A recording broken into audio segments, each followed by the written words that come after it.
अरे कालू जी, देखो तो हमारे जंगल में सूखा पड़ गया है। और अभी तो सूखे का मौसम आया भी नहीं। हमारे जंगल के पक्षी एक एक करके जंगल छोड़कर जा रहे हैं, क्योंकि हमारे जंगल में पानी की एक बूंद भी नहीं है।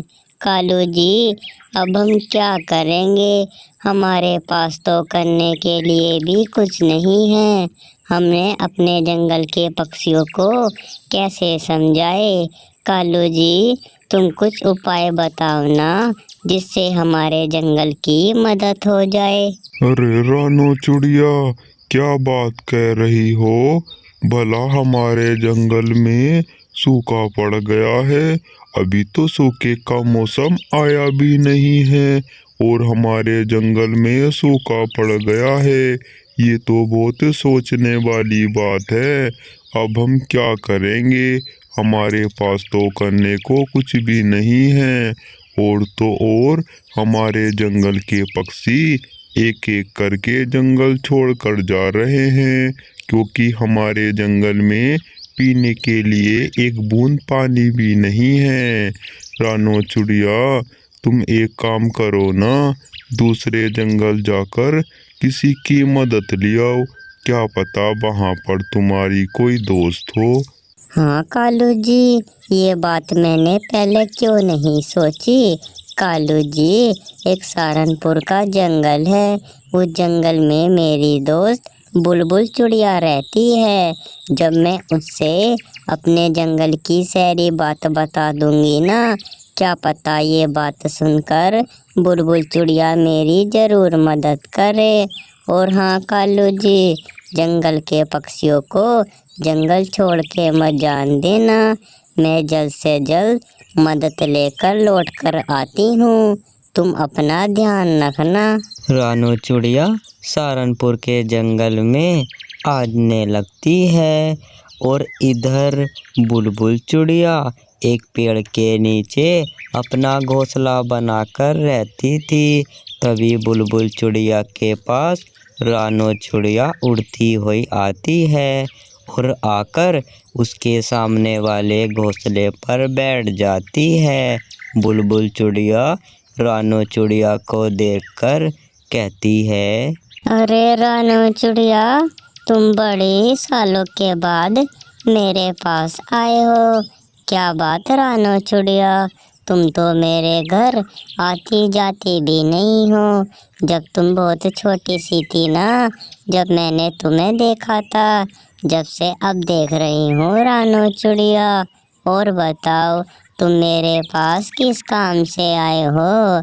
मुझे तो लगता है कि तुम मेरे पास काम से आए होगे, अन्य तो वैसे तुम मेरे पास आती नहीं हो। बताओ रानो चिड़िया, मैं तुम्हारी क्या मदद कर सकती हूँ? अरे मैं क्या बताऊँ बुलबुल चिड़िया, अब मुझको टाइम नहीं मिलता। बुलबुल चिड़िया, मैं तुम्हें जो बता रही हूँ बड़ी ध्यान से सुनना। हमारे जंगल में ना सूखा पड़ गया है और अभी तो सूखे का मौसम आया भी नहीं है। हमारे जंगल में पीने के लिए एक बूंद भी पानी नहीं है और हमारे जंगल के पक्षी एक एक करके जंगल छोड़कर जा रहे हैं। बुलबुल चिड़िया, ऐसा ही चलता रहा तो हमारा जंगल बर्बाद हो जाएगा।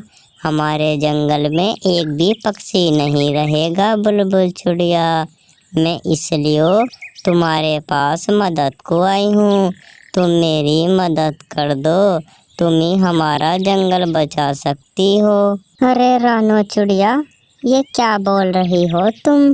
भला अभी तो सूखे का मौसम आया भी नहीं है और तुम्हारे जंगल में सूखा पड़ गया है। रानो चिड़िया, ये बात तो मेरे पल्ले नहीं पड़ रही। ये तो बहुत अचंभे वाली बात है। रानो चिड़िया, मैं तुम्हारी मदद तो कर देती हूँ, मगर तुम्हें मेरे साथ जंगल में शेर महाराज के पास जाना पड़ेगा। जब हम उनसे तुम्हारे जंगल की सारी बात बता देंगे ना, वे ये बात सुनकर जरूर हमारी मदद करेंगे। चलो मैं तुम्हें शेर महाराज के पास लेकर चलती हूँ। रानो चिड़िया बुलबुल चिड़िया के पीछे पीछे शेर महाराज के पास आने लगती है और इधर शेर महाराज अपने गुफा के बाहर एक पेड़ के नीचे आराम फरमा रहे होते हैं। तभी रानो चिड़िया और बुलबुल चिड़िया शेर महाराज के पास आ जाते हैं और आकर बैठ जाते हैं। बुलबुल चिड़िया शेर महाराज से कहती है, अरे शेर महाराज जल्दी से उठो, मैं आई हूँ बुलबुल चिड़िया तुम्हारे पास मदद लेने के लिए। उठो उठो शेर महाराज। बुलबुल चिड़िया की बात सुनकर शेर महाराज की नींद खुल जाती है और वे खड़े हो जाते हैं। शेर महाराज बुलबुल चिड़िया से कहते हैं, अरे बुलबुल चिड़िया, क्या बात, तुम क्यों रोली मचा रही हो?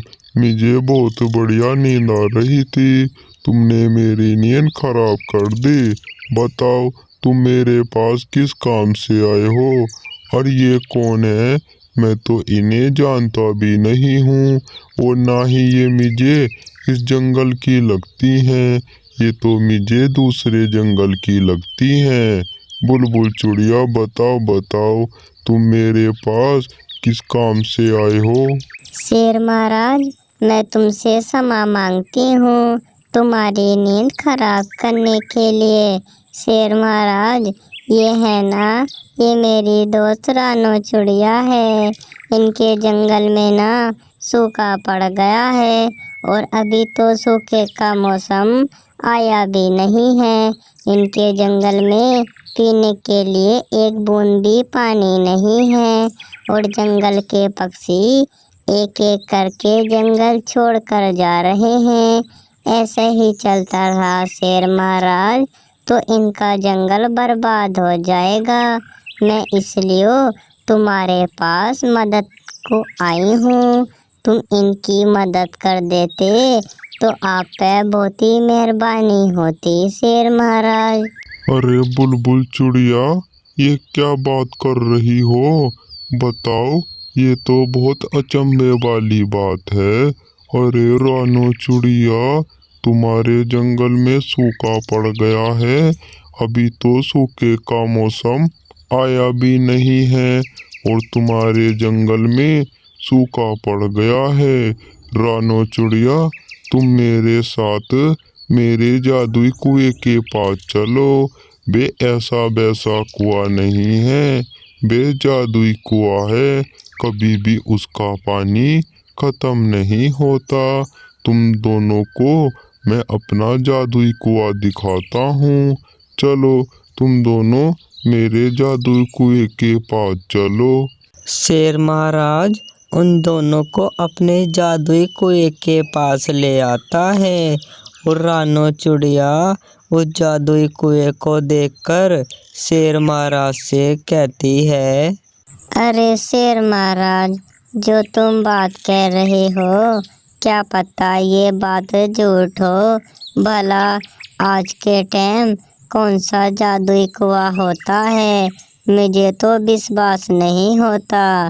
शेर महाराज तुम एक काम करो, इस जादुई कुएं से कुछ कहो, ये बोलेगा तो मैं मानूंगी। हाँ ये जादुई कुआं है, ऐसा हो गया तो मेरे मज़े आ जाएंगे, फिर हमारा जंगल कभी भी सूखा नहीं रहेगा। अरे रानो चिड़िया, बताओ तुम्हें मेरे पर विश्वास नहीं हो रहा? ये सचमुच जादुई कुआं है। मैं एक काम करता हूँ, मैं इस जादुई कुएं से कुछ कहता हूँ, ये बोलेगा जब भी तुम्हें अपनी आंखों पर विश्वास आएगा। अरे ओ जादुई कुएं, मैं आया हूँ तुम्हारा राजा शेर महाराज, तुम मेरी बात सुनो, जल्दी से कुछ बोलो। ये रानो चिड़िया मेरी बातों पर यकीन नहीं कर रही, ये कह रही कि आज जादुई कुआं होता ही नहीं है। जैसे ही शेर महाराज उस जादुई कुएं से कुछ कहते हैं, तभी जादुई कुआं बोल पड़ता है। शेर महाराज की जय हो। अरे शेर महाराज, तुम मेरे पास कुछ बात हो गई है क्या शेर महाराज? अरे ओ रानो चिड़िया, शेर महाराज बिल्कुल सही कह रहे हैं। मैं जादुई कुआं हूँ। मैं ऐसा वैसा कुआं नहीं हूँ। मेरा पानी कभी भी खत्म नहीं होता। अरे रानो चिड़िया, अब तो तुम्हें अपनी आंखों पर विश्वास आ गया है। तुम शेर महाराज की बात सुन नहीं रही थी। अब तो तुम्हें यकीन आ गया है ना रानो चिड़िया कि हाँ, सचमुच जादुई कुआं भी होता है। अरे हाँ जादुई कुएं, अब मुझे तुम्हारी बातों पर यकीन आ गया है। शेर महाराज, मुझे माफ कर दो, मैंने तुम्हारी बातों पर यकीन नहीं करा। शेर महाराज, मुझे ये जादुई कुआं दे दो, मैं ले जाकर अपने जंगल में रख देती हूँ और हमारे जंगल के पक्षी इस जादुई कुएं से प्यासे नहीं मरेंगे और ना ही हमारे जंगल के पक्षी जंगल छोड़कर जाएंगे। अब तो मेरे पास जादुई कुआं जो है, अब तो इसका पानी कभी भी ख़त्म नहीं रहेगा। अब हमारा जंगल हरा भरा हो जाएगा। शेर महाराज, तुम्हारा बहुत बहुत धन्यवाद।